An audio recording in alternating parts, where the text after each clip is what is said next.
ಹಾಗೆ ಪ್ರಯೋಗವು ಇಂದು ಈ ಕ್ಷೇತ್ರದಲ್ಲಿ ಮಾಡಿರುವ ಸಾಧನೆ ಗಮನಾರ್ಹ. ಪ್ರಸಿದ್ಧ ಛಾಯಾಗ್ರಾಹಕ ಸಿ ರಾಜಗೋಪಾಲ್ ಅವರು 1991ರಲ್ಲಿ ಛಾಯಾಚಿತ್ರ ಪ್ರದರ್ಶನ ಏರ್ಪಡಿಸಿದರು. ಅದು ವೀಕ್ಷಕರೊಬ್ಬರನ್ನ ಛಾಯಾಗ್ರಾಹಕನಾಗಲಿಕ್ಕೆ ಪ್ರೇರೇಪಿಸಿತು. ಹಾಗೆ ಫೋಟೋಗ್ರಾಫರ್ ಆಗಿ ರೂಪುಗೊಂಡವರೇ ಶಿವಕ್ಕೆ.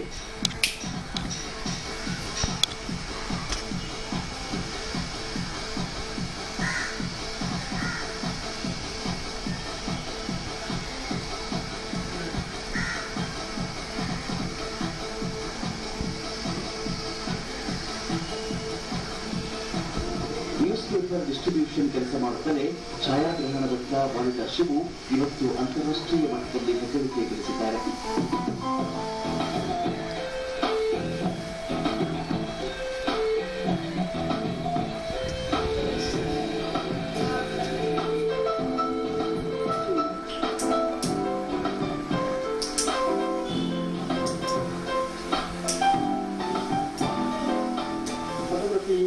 ಬರಲಿಕ್ಕೆ ಮೊದಲು ನಾನು ನ್ಯೂಸ್ ಪೇಪರ್ ಡಿಸ್ಟ್ರಿಬ್ಯೂಷನ್ ವರ್ಕ್ ಈಗಲೂ ನಾನು ಅದೇ ಮಾಡ್ತಿದ್ದೀನಿ. ಆದರೆ ಬೆಳಗಿನ ಟೈಮ್ ಅದು ಮುಗ್ದೋಗುತ್ತೆ. ನನಗೆ ಒಂದು 8, 8:30, 9 ಗಂಟೆ ಮುಗ್ದೋಗುತ್ತೆ. ಆಮೇಲೆ ಏನು ಮಾಡಬೇಕು, ಬೇರೆ ಏನಾದ್ರು ಜಾಬ್ ಹೋದರೆ ಬೆಳಗ್ಗೆಯಿಂದ ರಾತ್ರಿವರೆಗೆ ಹೋಗಬೇಕು. ನನಗೆ ಎಲ್ಲಾದರೂ ಒಂದು ಕಡೆ ಹೋಗಿ ಸೆಟ್ಲಾಗಿ ಜಾಬ್ ಮಾಡೋದು ಆ ಥರ ನನ್ನ ನೇಚರ್ಗೆ ಸೆಟ್ ಆಗಲ್ಲ.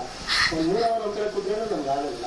ಹಾಗಾಗಿ ಓಡಾಡ್ತಿರ್ಬೇಕು. ಆ ಥರ ಏನಾದ್ರು ಒಂದು ಕೆಲಸ ಹುಡುಕೋಣ ಅಂದ್ಬಿಟ್ಟು ಸುಮ್ಮನೆ ಕಾಲೇಜ್ ಹೋಗಿ ಮುಗಿಯೋ ಟೈಮಲ್ಲಿ ಹುಡುಕ್ತಾ ಇದ್ದೆ. ಎಲ್ಲ ಒಂದು ಕಡೆ ಫೋಟೋಗ್ರಫಿ ಟ್ರೈನಿಂಗ್ ಕ್ಲಾಸ್ ಇತ್ತು. ನೋಡೋಣ ಅಂತ ಹೋಗಿ ಸೇರ್ಕೊಂಡೆ. ಬೇಸಿಕ್ ಅಲ್ಲಿ ಕಲ್ತ್ಕೊಂಡೆ 6 months ಕೋರ್ಸ್. ಮೊದಲಿಗೆ FM10 ನಂತಹ ಸಣ್ಣ ಕ್ಯಾಮೆರಾ ಹಿಡಿದ ಶಿವು ಇವತ್ತು ಕಲಾತ್ಮಕ ಫೋಟೋಗ್ರಫಿಯಲ್ಲಿ ತಮ್ಮದೇ ಆದ ಛಾಪು ಮೂಡಿಸಿದ್ದಾರೆ. ವೆಲ್ ನೋನ್ ಇಂಟರ್ನ್ಯಾಷನಲ್ ಫೋಟೋಗ್ರಾಫರ್ಸ್ ಆಗಲು ಶಿವು ಹೆಸರಿದೆ. 42ಕ್ಕೂ ಅಧಿಕ ಪ್ರಶಸ್ತಿ ಪುರಸ್ಕಾರಗಳು ಇವರನ್ನು ಅರಸಿ ಬಂದಿವೆ. 2002ನೇ ಇಸ್ವಿಯಲ್ಲಿ ನಾನು ಕಲಾತ್ಮಕ ಫೋಟೋಗ್ರಫಿಗೆ ಬಂದೆ. ಅಲ್ಲಿಂದ ಸ್ಪರ್ಧೆ ಸ್ಟಾರ್ಟ್ ಮಾಡಿದ್ಮೇಲೆ ಈಗ 2015 ಕಲಿಸ್ತಾನೆ ಇದ್ದೇನೆ. ಒಂದು 18 ಹೊರದೇಶಗಳಲ್ಲಿ ನನ್ನ ಫೋಟೋಗಳನ್ನ ಕಾಂಪಿಟೇಷನ್ ಕೊಟ್ಟಿದ್ದೇನೆ. ತುಂಬ ಕಡೆ ಪ್ರಶಸ್ತಿಗಳು ಬಂದಿದೆ. 1000ಕ್ಕೂ ಹೆಚ್ಚು ಚಿತ್ರಗಳು ನಂದು ಪ್ರದರ್ಶನಕ್ಕೆ ಆಯ್ಕೆಯಾಗಿ ಅಲ್ಲಿ ಎಕ್ಸಿಬಿಟ್ ಆಗಿದೆ. ರಾಷ್ಟ್ರೀಯ ಮತ್ತು ಅಂತಾರಾಷ್ಟ್ರೀಯ ಮಟ್ಟದಲ್ಲಿ 1000ಕ್ಕೂ ಹೆಚ್ಚು ಇದಾಗಿದೆ. ಒಂದು PF ಗೋಲ್ಡ್ ಅಂತ 6 ಸಲ ಬಂದಿದೆ ಅಂತಾರಾಷ್ಟ್ರೀಯ ಮಟ್ಟದಲ್ಲಿ. ನಾವು ನೋಡುವ ನೋಟದಲ್ಲೇ ಒಂದು ಛಾಯಾಚಿತ್ರದ ಮೊದಲ ಫ್ರೇಮ್ ಸೃಷ್ಟಿಯಾಗುತ್ತದೆ ಎಂಬ ನಿಲುವು ಕೆ ಶಿವು ಅವರದ್ದು. ಅಂತಹ ಸೂಕ್ಷ್ಮತೆ ಎಂಬುದರಿಂದಲೇ ಅವರು ಅತ್ಯುತ್ತಮ ಛಾಯಾಗ್ರಾಹಕರಲ್ಲಿ ಒಬ್ಬರಾಗಿದ್ದಾರೆ.